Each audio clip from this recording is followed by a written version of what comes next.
Selamat pagi saudara, apa kabar Anda hari ini? Kami akan membuka hari Anda dengan sejumlah laporan menarik dari Sumatera Selatan dan daerah lain di Sumatera bagian selatan yang telah kami rangkum dalam sepekan. Selain berita utama tadi, masih ada informasi menarik lainnya yang akan kami sampaikan. Bersama saya Rizka Silviana, inilah Kompas Sepekan selengkapnya di Kompas TV Independen, terpercaya.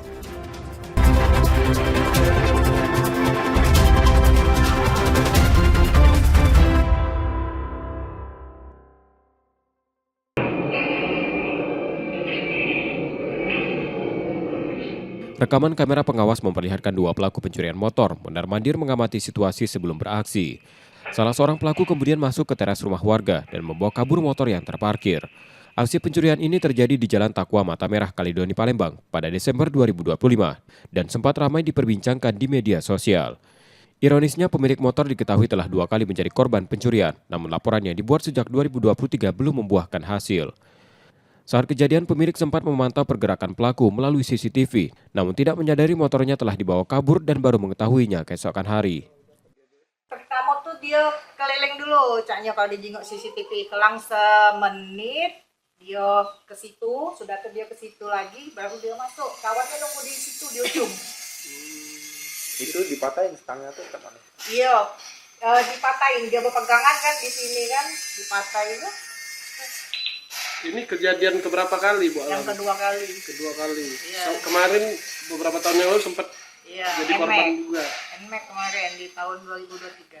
Semoga ditindak lah Pak, kayak nomor restakan, karena iyalah, yang namanya kita, aduh, udah tak ngomongnya lah Pak, patah kaki, hilang anak begawe, gak cik motor kan.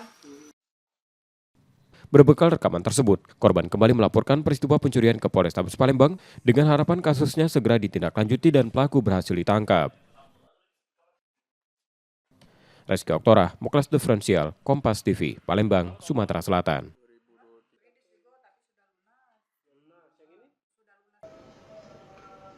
Rekaman kamera pengawas memperlihatkan seorang pelaku mencuri sepeda motor warga di Sako, Palembang. Pelaku beraksi seorang diri saat subuh dengan masuk ke halaman rumah korban melalui pagar yang terkunci, lalu membawa kabur motor.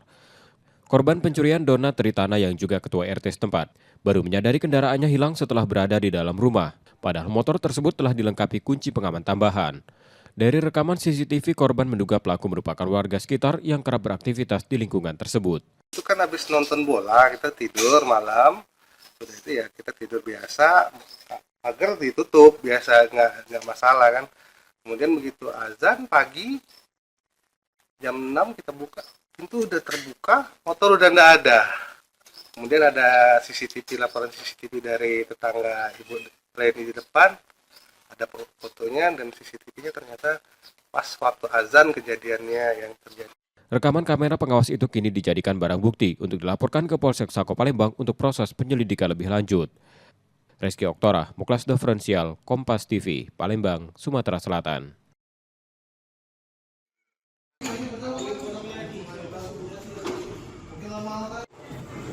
Seorang siswi SMA di Palembang, ZS, menempuh jalur hukum setelah diduga menjadi korban penganiayaan temannya. Didampingi keluarga, korban melaporkan peristiwa tersebut ke Polrestabes Palembang. Peristiwa dugaan penganiayaan itu terjadi di kamar kos korban di Kemuning pada Rabu 31 Desember 2025 siang. Kejadian bermula saat terlapor menginap di kos korban dan meminjam sepeda motor dengan alasan pergi ke minimarket.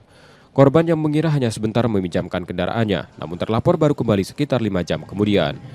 Keterlambatan itu memicu cekcok mulut yang berujung pada dugaan penganiayaan. Akibat kejadian tersebut, korban mengalami luka di wajah serta mengeluhkan nyeri di dada.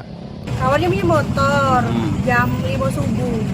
Terus gak balik lagi, dikabarin lah jam 7, jam 8, sampai jam 10.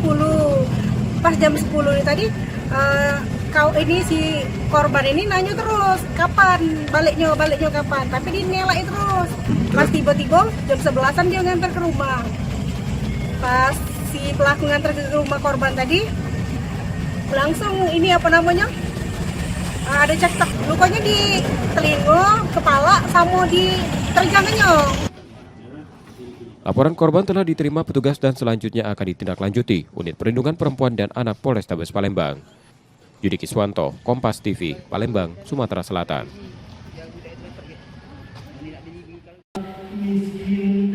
Zikir bersama ini dihadiri Sultan Palembang Darussalam, Sultan Mahmud Badarudin IV, Zuriat Kesultanan Palembang Darussalam, serta Aliansi Penyelamat BKB. Zikir digelar untuk ikhtiar menjaga kelestarian Benteng Kota Besak, sekaligus mendorong pengembalian fungsinya sebagai cagar budaya nasional yang terbuka dan bermanfaat bagi masyarakat. Sultan Palembang Darussalam menegaskan pelestarian Benteng Kota Besak bukan sekedar menjaga bangunan fisik, melainkan merawat sejarah dan jati diri Palembang. Ia berharap pada 2026 mendatang, kawasan BKB dapat kembali diakses publik sebagai ruang edukasi sejarah dan budaya. Tahun ini insya Allah bisa diisi oleh masyarakat, bisa dikunjungi oleh masyarakat yang ingin mengetahui sejarah dan budaya yang ada di Palembang, khususnya dalam BKB. Dan juga kita akan berharap supaya kawasan cagar budaya itu dikembalikan seperti awalnya secara fungsional, tidak lagi ada pengembangan dahulu, karena ini kita harus sama-sama mengkoordinasikan bagaimana kawasan cagar budaya ini dipergunakan dengan searif dan bijaksananya. Zikir bersama sebagai pemicu kesadaran kolektif, baik bagi Zuriat Kesultanan maupun masyarakat luas, untuk turut mengawal masa depan BKB. Jadi kami tidak mau Benteng Kota Besak menjadi Cinde Jilid 2. Maka dari itu kami melaksanakan zikir, lebih tepatnya untuk menyemangatkan dan juga menyampaikan sejarah budaya. Kota Besak itu walaupun sangat kokoh, tetap itu bangunan tua yang harus kita jaga sebagaimana Undang-Undang Cagar Budaya. Zikir Rotib Saman kali ini tidak hanya dimaknai sebagai ritual keagamaan, tetapi juga gerakan moral. Tersirat pesan kuat meski zaman terus berubah, Benteng Kota Besak yang telah berdiri hampir 3 abad harus tetap lestari secara fisik maupun makna agar dapat terus dinikmati generasi mendatang. Muhammad Reza Palevi, Kompas TV, Palembang, Sumatera Selatan.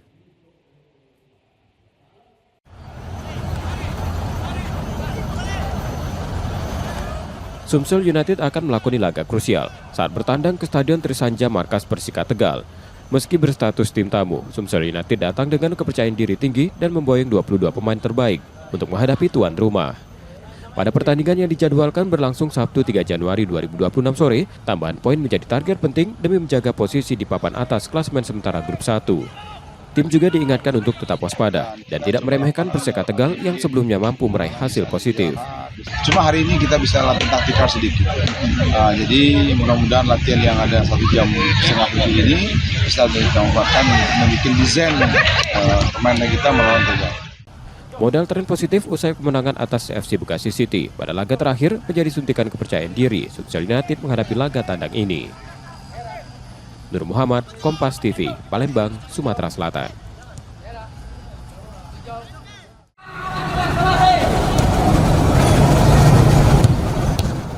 Meski hanya diikuti 15 pemain, Sriwijaya FC tetap menggelar latihan rutin sebagai persiapan menghadapi PSPS Pekanbaru. Pada sesi ini, tim pelatih memfokuskan latihan untuk memulihkan kondisi fisik para pemain. Menatap laga kandang di Stadion Gelora Sriwijaya Jakabaring Palembang, Laskar Wongkito tetap optimis. Para pemain diminta mewaspadi kekuatan PSPS Pekanbaru, serta tampil disiplin, konsentrasi, dan kerja keras. Karena posisi kita di bawah, jadi kita harus waspadai semua. Ya, yang penting saya tekankan ke anak-anak yang tetap harus konsentrasi dan harus kerja keras. Karena kalau kita mau menang ya harus kerja keras.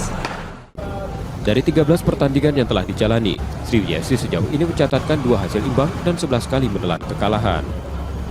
Nur Muhammad, Kompas TV, Palembang, Sumatera Selatan.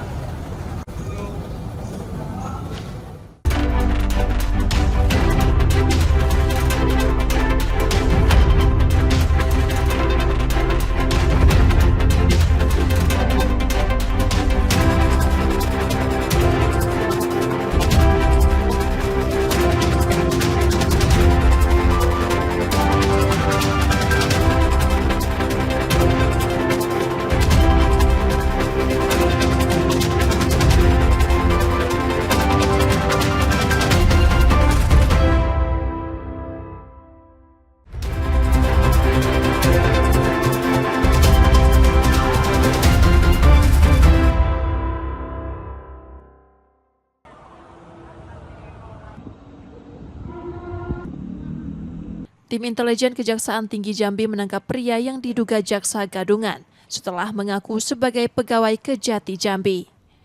Pelaku ditangkap saat hendak melakukan transaksi rental mobil di sebuah kafe di Kota Jambi. Pria tersebut diketahui bernama Ego Ilham Febreyan, 22 tahun, warga Sarolangun, Jambi. Aksinya terungkap ketika ia mencoba meyakinkan pihak rental mobil dengan menunjukkan kartu identitas Kejaksaan Tinggi Kalimantan Selatan dan mengaku baru pindah tugas ke Kejati Jambi. Petugas kemudian menangkap pelaku beserta sejumlah barang bukti berupa pakaian dinas harian, atribut, dan tanda kepangkatan jaksa. Dari pengakuannya, pelaku telah berpura-pura menjadi jaksa sejak 2024 lalu dengan alasan merasa malu pada keluarga setelah gagal mengikuti tes. Motivasinya bahwa pertama dia pernah mengikuti tes kejaksaan. Tes kejaksaan sekitar setahun yang lalu, 2024. Atas motivasi itu sehingga mereka mengganti identitasnya sebagai jaksa. Dan telah memberitahukan kepada keluarganya bahwa dia sebagai jaksa. Sehingga tadi malam itu dia akan merental mobil dan mengaku sebagai jaksa. Mengaku sebagai jaksa yang mau ke Sarolangun seperti itu. Kami masih mendalami motif-motif tersebut apakah dilakukan penipuan sebelumnya, sehingga saat ini kami telah menyerahkan oknum yang bersangkutan ke Polresta Jambi untuk dilakukan proses selanjutnya.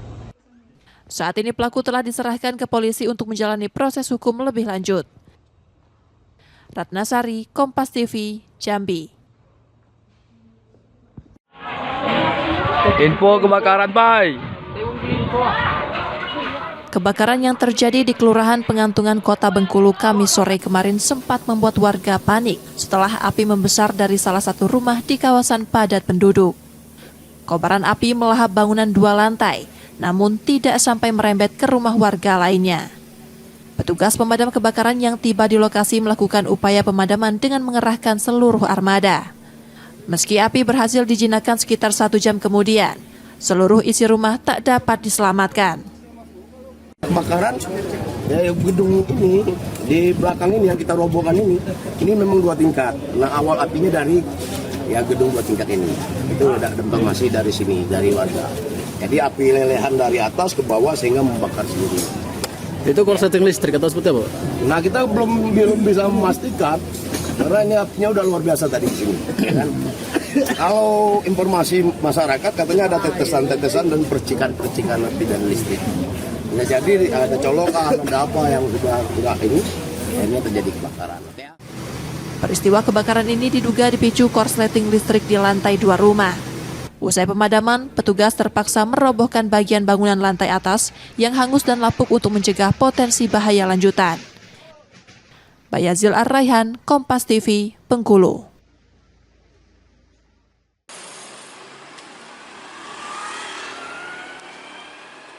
Hujan deras yang mengguyur Bengkulu sejak Kamis malam menyebabkan sebuah pohon besar setinggi lebih dari 10 meter roboh di Kelurahan Nusa Indah, Kota Bengkulu, Jumat pagi.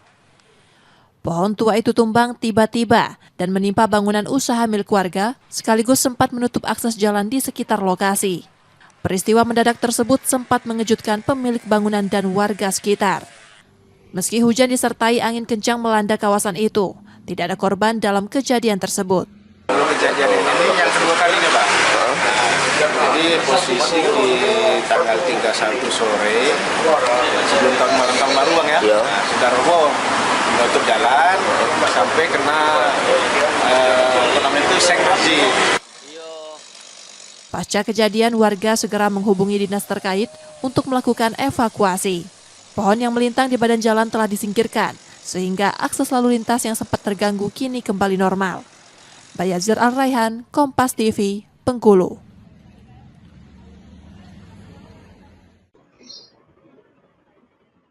Pasca menjadi korban tabrak lari pengendara minibus di Jalan Haji Said, Tanjung Karang, Lampung Timur, Bandar Lampung, seorang pengemudi ojek daring melaporkan peristiwa yang dialaminya ke polisi. Meski mengalami luka serius hingga kesulitan berjalan, korban tetap mendatangi Polresta Bandar Lampung didampingi istri dan kuasa hukumnya. Melalui laporan tersebut, korban berharap polisi segera mengusut kasus ini dan mengamankan pelaku tabrak lari agar bertanggung jawab atas perbuatannya. mengakibatkan kehilangan aktivitas dia sehari-hari, pekerjaan dia, sehingga dia tidak bisa bekerja untuk memenuhi kebutuhan keluarganya. Saya berharap di sini dugaan pelaku atau pemilik mobil dan juga yang membawa mobil bisa memberikan rasa tanggung jawab dia. Menindaklanjuti laporan itu, polisi kini melakukan penyelidikan dengan mengumpulkan barang bukti serta keterangan saksi di lokasi kejadian. Sudah mengamankan beberapa rekaman CCTV itu, kemudian juga alat bukti yang lainnya nanti kita sedang kumpulkan untuk kita lakukan penyelidikan dan penyidikan lebih lanjut. Ya, jelas nanti perkembangan akan kita sampaikan kembali. Tak hanya luka fisik, korban juga harus menghadapi dampak ekonomi. Sepeda motor yang biasa digunakan untuk mencari nafkah terpaksa ditarik pihak leasing karena angsuran kredit tak lagi terbayar. Roma Afria Idam, Kompas TV, Bandar Lampung, Lampung.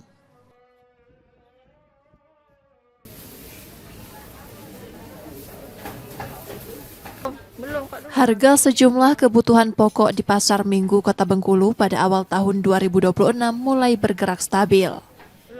Beberapa komoditas yang sebelumnya mengalami lonjakan harga, kini berangsur turun seiring melimpahnya pasokan.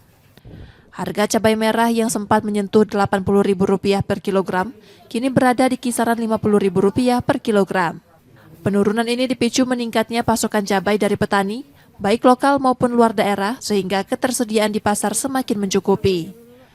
Selain cabai, harga daging ayam potong juga ikut terkoreksi dari Rp45.000 menjadi Rp40.000 per kilogram. Turunnya harga ayam dipengaruhi menurunnya permintaan selama masa libur sekolah yang membuat aktivitas konsumsi termasuk program makan bergizi gratis berhenti sementara. Sih belum ada kenaikan, masih biasa.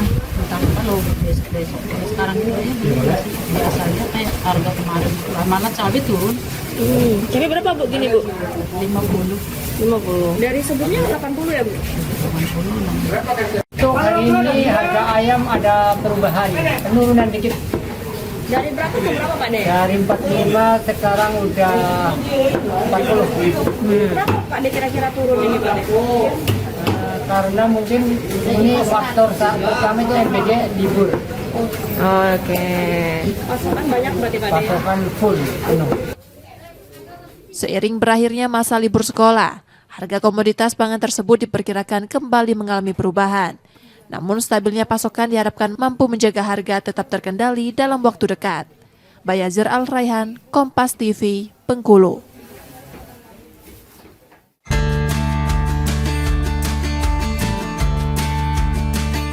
Budidaya ikan nila dengan sistem bioflok kian berkembang sebagai solusi inovatif untuk meningkatkan produksi perikanan khususnya di Jambi. Teknologi ini memanfaatkan mikroorganisme untuk mengurai limbah organik sekaligus menjadi sumber nutrisi alami ikan sehingga kualitas air lebih terjaga dan biaya operasional dapat ditekan. Penerapan bioflok terbukti mampu meningkatkan produksi ikan nila hingga 30% serta menurunkan biaya pakan sekitar 20%. Selain ramah lingkungan karena mengurangi limbah organik, sistem ini juga menghasilkan ikan nila dengan daging kenyal dan bebas bau lumpur. Keunggulan lainnya, budidaya bioflok tidak membutuhkan lahan luas. Kolam dapat dibangun di pekarangan rumah dengan perawatan rutin melalui pemantauan kualitas air setiap hari. Masa panen pun relatif singkat, sekitar 3 bulan lebih cepat dibandingkan kolam tanah. Di Muaro Jambi, salah seorang pembudidaya merasakan langsung manfaat sistem ini. Hasil panen ikan nila bioflok sudah terserap pasar. Ia juga membentuk komunitas bioflok untuk memudahkan pemasaran hasil panen, sekaligus berbagi edukasi gratis bagi sesama pembudidaya. Per meter kubik kita tebar 100 ekor. Ya, 100 ekor dengan cara kita berikan beberapa, satu titik aerasi itu adalah 30 LPM. Ya. Nanti tiap harinya kita kontrol nih, kontrol parameter airnya. Kenapa? Kita harus cek yang namanya pH, amonia dan nitrat-nitritnya. Sehingga selama 3 bulan itu kita bisa panen. Untuk tingkat SR-nya itu 90% dengan sistem bioflok dan juga untuk FCR-nya kita 1,1%. Jadi lebih hemat, tapi hasilnya bisa lebih memuaskan. Manfaat serupa turut dirasakan para pelaku lainnya, termasuk pensiunan aparatur sipil negara yang mengembangkan usaha bioflok di rumah sebagai kegiatan produktif di masa pensiun. Akhirnya kami masing-masing kelurahan itu membuat untuk contoh Pak ya, itu 6 biovlog masing-masing kelurahan. Tapi bukan seperti yang kayak Bapak ini memang sudah canggih ya, itu masih sistemnya masih yang pakai yang selang yang kecil itu Pak. Nah, jadi berkembang itu sampai saya pensiun, malah saya lebih tertarik melihat ini, apalagi aktivitas kan tidak banyak lagi ya.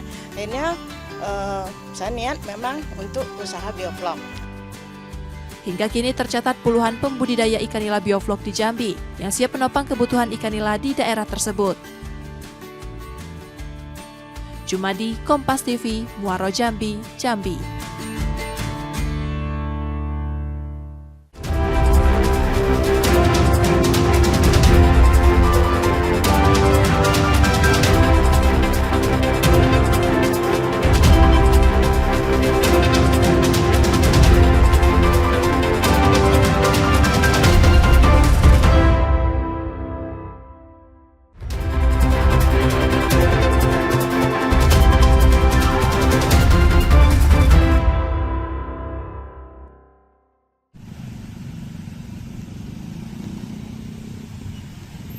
Antrean panjang kendaraan roda 2 tampak mengular menuju kawasan wisata Jakabaring Palembang.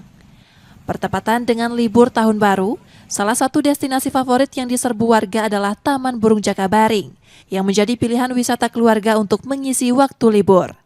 Di kawasan wisata ini, pengunjung dapat menyaksikan ratusan satwa, termasuk sekitar 200 jenis burung seperti makau, kakatua galah, emu, pangau, jalak, lovebird, hingga merpati.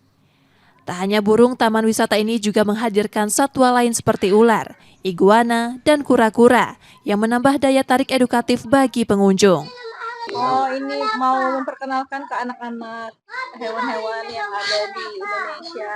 Biar mereka tahu jenis-jenis hewan yang ada di Indonesia itu banyak ragamnya. Ini sama siapa kita? Kita sama sekeluarga, rame-rame ya. Hewan apa Bu yang paling disukai sini? Ini ular sanca. Keunikan Taman Burung Jakabaring terletak pada pengalaman interaksi langsung dengan sejumlah satwa, termasuk wahana menunggang kuda poni bagi anak-anak. Hari libur ini ada berapa pengunjung sudah Mbak? Ratusan sih Kak, alhamdulillah. Jumlahnya naik berapa persen dari hari biasa? Dari hari biasa kayaknya 15%-an. Kalau hari biasa berapa Bu? Di hari biasa di bawah 100-an. Di bawah 100. Untuk tiket sendiri ada kenaikan di tahun baru? Enggak, tetap sama. Kita juga ada diskon Kak. Kan satu orangnya 50.000. Kalau follow Instagram sama TikTok kita diskon 10% di satu orang paling. Selama libur Natal dan Tahun Baru, pengelola mencatat jumlah kunjungan meningkat sekitar 25% dibanding hari biasa. Dengan wisatawan tidak hanya berasal dari Palembang, tetapi juga berasal dari berbagai daerah termasuk Pulau Jawa. Yudi Kiswanto, Kompas TV, Palembang, Sumatera Selatan. Saudara, libur akhir tahun tak lengkap rasanya apabila tidak berkunjung ke destinasi wisata. Saat ini saya berada di Taman Kelinci Danau Tanamas yang berada di kawasan Talang Kelapa, Kabupaten Banyuasin. Selama libur Natal dan Tahun Baru, Taman Kelinci Danau Tanamas ini ramai dikunjungi oleh wisatawan baik dari dalam maupun luar daerah. Terlebih dalam beberapa waktu terakhir ini, selama 3 hari belakangan ini, para pengunjung terus meningkat yang berdatangan ke destinasi wisata edukasi ini. Menariknya tidak hanya kelinci yang dipamerkan di sini, tetapi juga ada beragam jenis unggas dan hamster yang menarik minat pengunjung untuk berwisata ke sini. Saat ini saya akan berbincang bersama salah satu pengunjung yang ada di Taman Kelinci Danau Tanamas ini. Halo Ibu, dengan Ibu siapa dan dari mana? Dengan Ibu Citra dari Serong. Bu, ini tadi berkunjung ke sini sama siapa? Sama anak, sama suami, sama bunda, sama itu anak bujang. Apa sih yang membuat Ibu tertarik untuk berkunjung ke Taman Kelinci ini untuk menghabiskan libur akhir tahun ini, Bu? Yang menarik itu di sini banyak hewan-hewan, ada ayam, ada bebek, ada kelinci, banyak kelinci, ada yang masih kecil, ada yang udah gede-gede, ada burung-burung. Di sekitar sini juga ada wahana untuk berenang, waterpark. Ini tadi aktivitasnya di sini ngapain aja nih sama kelinci-kelinci yang ada di sini? Oh, kasih makan kelincinya sama anak-anak, lari-lari, makan, baru datang tadi makan dulu. Sudah itu baru kasih makan kelinci, lihat-lihat burung, lihat-lihat bebek. Tadi ke sini sudah dari jam berapa, Bu? Dari jam 2, jam 2 sore ini, Mbak. Baik, terima kasih Ibu dan selamat menikmati libur akhir tahunnya. Nah, saudara, yang menarik di sini adalah para pengunjung bisa langsung berinteraksi dengan hewan yang lucu dan menggemaskan ini. Di mana di sini para pengunjung bisa bersentuhan langsung ataupun memberi makan kelinci-kelinci yang ada di sini, dan saya akan mencoba untuk berinteraksi langsung nih dengan kelinci yang ada di sini. Kebetulan ini lagi makan nih. Dan untuk makanannya sendiri ini sudah disiapkan oleh pengelola. Jadi untuk pengunjung ini tidak perlu membawa makanan dari luar. Seperti ini ada wortel yang disiapkan untuk makan kelinci. Wah, lahap ya kelincinya ya. Dan untuk berkunjung ke sini, saudara, harga tiket ini bervariasi. Kalau untuk hari biasa ini dibanderol dari harga Rp20.000, libur nasional ini Rp50.000, dan untuk akhir pekan ini harga tiket Rp40.000. Dan jarak ke sini pun dari pusat kota Palembang ini estimasi waktunya sekitar 30 menit. Bagaimana? Anda tertarik? Bisa datang langsung ke Taman Kelinci yang berada di Talang Kelapa, Banyuasin, Sumatera Selatan. Ini bisa menjadi salah satu pilihan Anda untuk berwisata menghabiskan libur akhir tahun. Reski Oktora, Muklas Diferensial, Kompas TV, Palembang, Sumatera Selatan.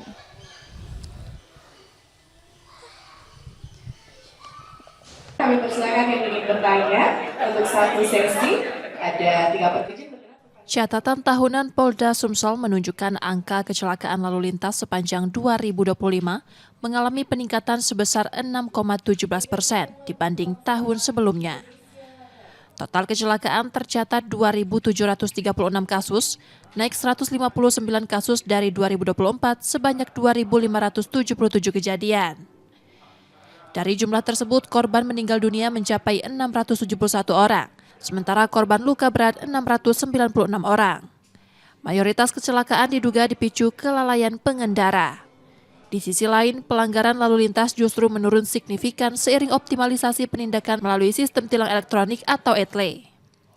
Sepanjang 2025, tercatat 43.935 pelanggaran, turun jauh dibanding tahun sebelumnya mencapai 158.122 pelanggaran. Berbanding terbalik dengan kecelakaan, kasus kriminal umum di Sumatera Selatan tercatat menurun 17,36%. Jumlah perkara turun dari 13.282 kasus menjadi 11.885 kasus. Meski masih terdapat sejumlah kasus menonjol, seperti pencurian dengan kekerasan, vandalisme, dan perusakan fasilitas umum. Bahwa Polri, khususnya Polda Sumatera Selatan, senantiasa berkomitmen untuk menjalankan fungsi konstitusional secara optimal melalui pemeliharaan keamanan dan ketertiban masyarakat, penegakan hukum yang berkeadilan, serta pemberian perlindungan, pengayoman, dan pelayanan dengan menjunjung tinggi prinsip objektivitas, profesionalisme, transparansi, dan akuntabilitas. Kami menyampaikan apresiasi dan ucapan terima kasih atas seluruh masukan, kontrol, koreksi, kritik, saran, dan partisipasi yang telah diberikan kepada Polda Sumatera Selatan. Kami meyakini bahwa hal tersebut merupakan bagian dari perhatian, kepedulian, serta tanggung jawab bersama untuk menjadikan Polri, khususnya Polda Sumsel, semakin baik. Laporan tahunan ini menjadi bahan evaluasi seluruh satuan kerja, serta memastikan penanganan hukum dan pemeliharaan keamanan terus berjalan optimal, terutama di wilayah rawan. Reski Oktora, Muklas Diferensial, Kompas TV, Palembang, Sumatera Selatan.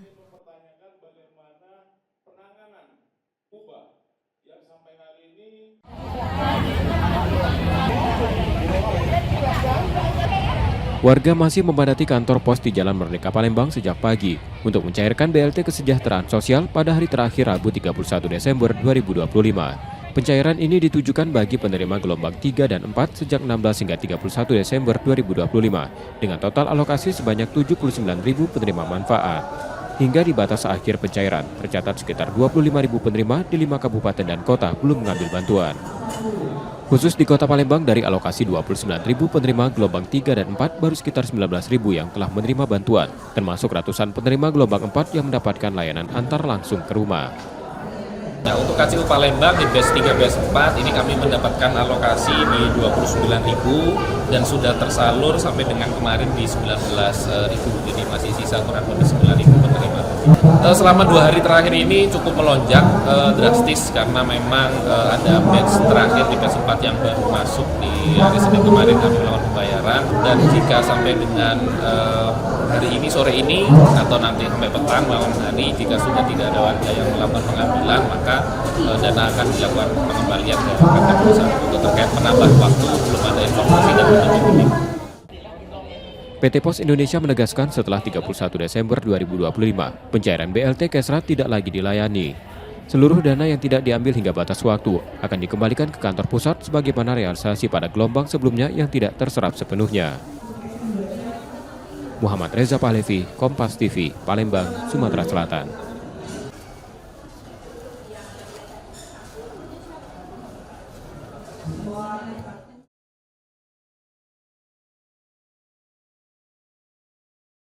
Rekaman kamera pengawas memperlihatkan aksi komplotan pencuri yang mondar-mandir mengamati situasi di sekitar toko sembako di kawasan Kebun Bunga, Sukarami, Palembang. 4 pelaku datang menggunakan 1 unit mobil sebelum beraksi. Para pelaku memotong kawat dan teralis pagar toko dengan peralatan yang dibawa, lalu menggasak puluhan makanan ringan dari lemari pendingin serta sebuah timbangan. Aksi tersebut dilakukan dalam kondisi toko sepi. Pencurian baru diketahui setelah seorang warga yang melintas melihat lampu toko dalam keadaan mati dan pintu teralis terbuka. Pelaku juga sempat merusak gembok pintu gudang namun diduga gagal. Kami tuh tidak tahu sebenarnya, cuma yang tukang gorengan itu kan, ini saya kan ada jual gorengan sebelah kita nih kan. Nah, dia pas dia nak sholat, rupanya lampu itu mati, dimatikannya diputer. Mungkin supaya gelap dan jingoan kan. Nah, di jingoknya adalah jebol itu. Pintu tuh. Dia tuh jingok masih ada uang. Ya, kate sudah balik. Apa yang hilang ya? Ya sepertinya itulah minuman-minuman yang di situ lagi dus-dusan itu. Tapi sudah buat laporan di polisi? Sudah, polsek sudah. Lagi diproses. Total pelaku berapa orang tadi, Mbak? 4 jadi ya. 4 ya? 4. Oke. Bawa apa mobil mereka? Bawa mobil Ayla yang kecil tuh ya, dia bawa. Warna apa, Bu? Warna hitam. Peristiwa tersebut telah dilaporkan ke Polsek Sukarami, Palembang dengan menyertakan rekaman CCTV sebagai barang bukti. Rizky Oktora, Muklas Diferensial, Kompas TV, Palembang, Sumatera Selatan. Pasangan suami istri di Palembang, Sumatera Selatan melaporkan dugaan penipuan ke Polrestabes Palembang setelah gagal mendapatkan sepeda motor yang akan dibeli. Peristiwa tersebut terjadi pada Rabu 24 Desember 2025 lalu. Kasus bermula saat korban mencari motor roda 3 untuk keperluan usaha melalui media sosial. Korban kemudian menghubungi seseorang yang mengaku sebagai penjual dan menawarkan kendaraan sesuai kebutuhan. Setelah melihat kondisi motor dan menyepakati harga, korban mentransfer sejumlah uang ke rekening pelaku. Namun saat hendak mengambil kendaraan, korban mendapati pemilik motor yang sebenarnya tidak mengenal pelaku. Uang yang telah ditransfer juga dipastikan tidak pernah diterima pemilik kendaraan tersebut. Nego-nego kan, dari 17 juta ke 10 juta, jauh kan negonya itu. Nah siapa yang datang giro harga cak itu kan? Tentunya kalau sudah dicek, TP ke nomor ini, dikasihlah nomor itu. Nomor rekening dia dikasihnya. Terus sudah itu, pas lah sudah nelpon itu kami ngomong kan, ini tuh ada minus, katanya kan kata minus. Ini TF, pas sudah kami TF, katanya agi aku telepon adik aku tadi, dia ngomong adik aku tuh yang punya Kaisar itu, dia ngomong adiknya. Nah pas sudah ditelepon, pas mati teleponan kami berdua tuh ngomongin soal TF tadi, pas mati sudah di TF, di bloknya. Saat ini laporan korban masih didalami Satuan Reserse Kriminal Polrestabes Palembang untuk mengungkap pelaku. Yudi Kiswanto, Kompas TV, Palembang, Sumatera Selatan.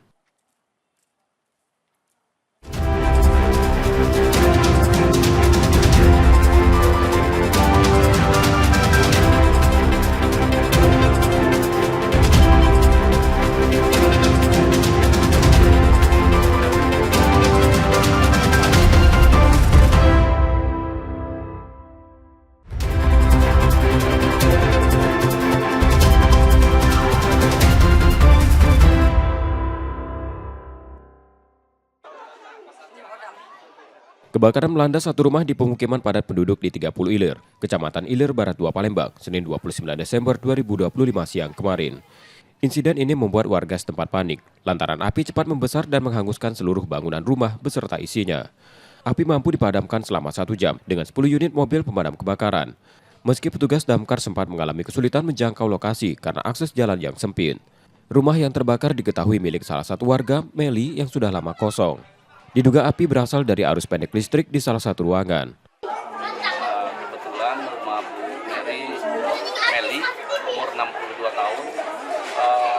Asal api itu sementara diduga dari listrik karena rumah tidak ada yang memasak, tapi terjadi kebakaran.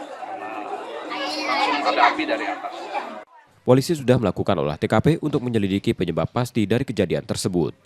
Reski Oktora, Muklas Diferensial, Kompas TV, Palembang, Sumatera Selatan.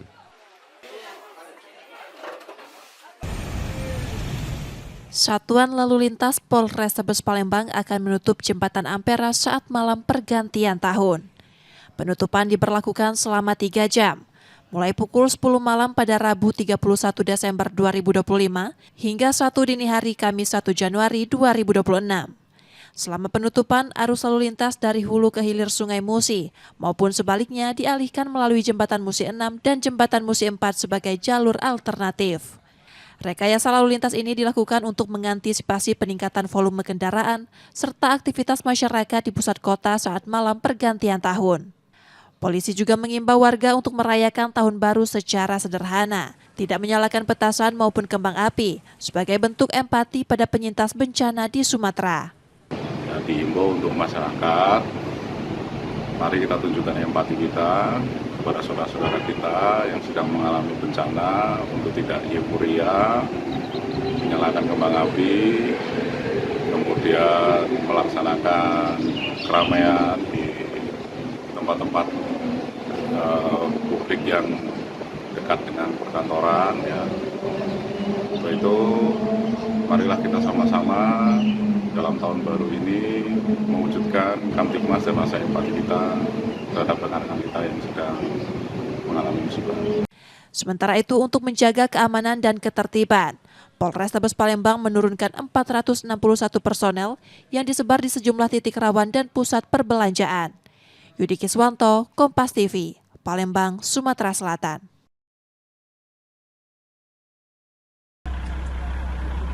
Kepedulian Polri pada masyarakat terdampak bencana ditunjukkan dengan dukungan Kapolri untuk penanganan pasca banjir di Kabupaten Pidie. Bantuan alat berat dikerahkan untuk mempercepat pemulihan akses jalan, fasilitas umum, serta rumah warga yang terdampak banjir di Mutiara Timur.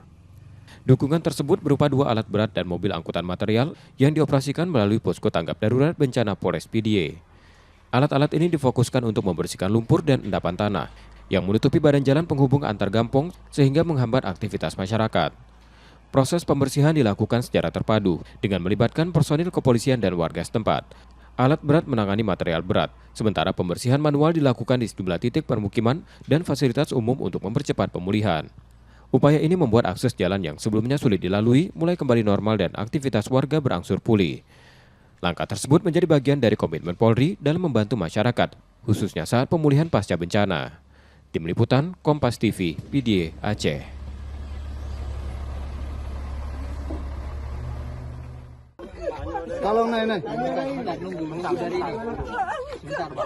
Isak tangis keluarga tak tertahan saat jasad Josandra 23 tahun ditemukan di aliran sungai Jalan Kaflingan Tanjung Bubuk Dalam, Gandus, Palembang.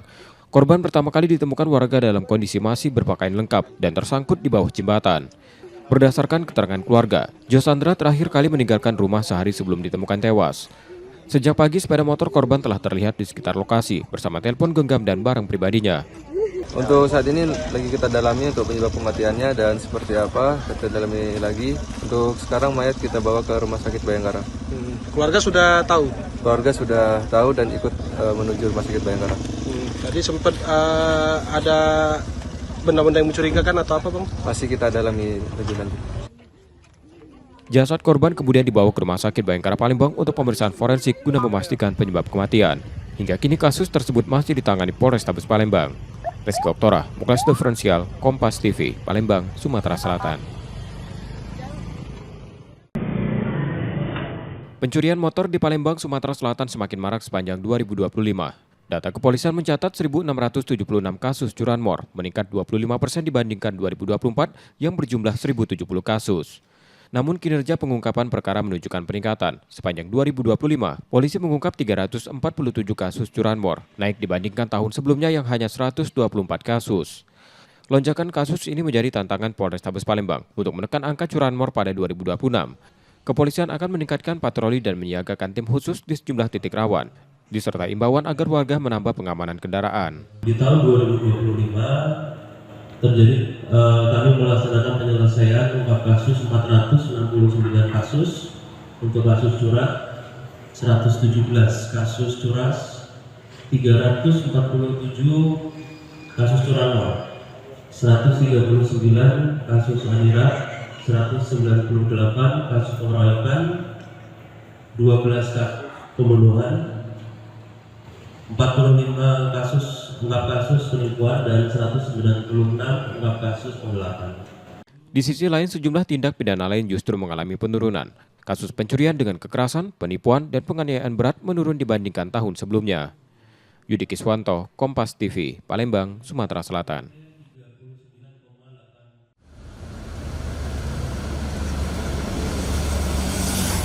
Dari data terkini, terdapat 60 perusahaan tambang pemegang IUP dan PKP2B yang beroperasi di Sumatera Selatan. Dari jumlah tersebut, 22 perusahaan masih memanfaatkan jalan umum untuk aktivitas angkutan batubara, yang kerap memicu kemacetan dan pencemaran udara di wilayah terdampak.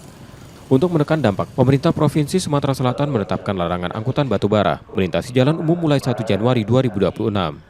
Selama proses pembangunan jalan khusus angkutan oleh investor, perusahaan tambang diminta melakukan penumpukan sementara hasil tambang di area masing-masing. Penggunaan jalan umum oleh angkutan batubara masih ditemukan di sejumlah daerah seperti Lahat, Muara Enim, Pali, Musi Banyuasin, dan Banyuasin, meski pembangunan jalan hauling mandiri belum sepenuhnya rampung. Jadi clear itu. Jadi untuk lahan pagar alam itu sementara menantikan 20 Januari mereka tetap bekerja tambangnya, tapi stockpile di tempat dia nggak diangkut. Jadi jalan umum di Sumatera Selatan ini mulai 1 Januari itu tidak dilalui batubara. Baru kita verifikasi kembali 1 Februari yang sedang membangun, yang boleh crossing, yang boleh beberapa spot dia melalui sambil menantikan jalannya selesai, jalan haulingnya. Memastikan kepatuhan, Pemprov Sumsel membentuk tim khusus yang akan melakukan investigasi dan verifikasi lapangan hingga 1 Februari 2026. Hasil verifikasi ini akan menjadi dasar penentuan langkah lanjutan. Muhammad Reza Pahlevi, Kompas TV, Palembang, Sumatera Selatan.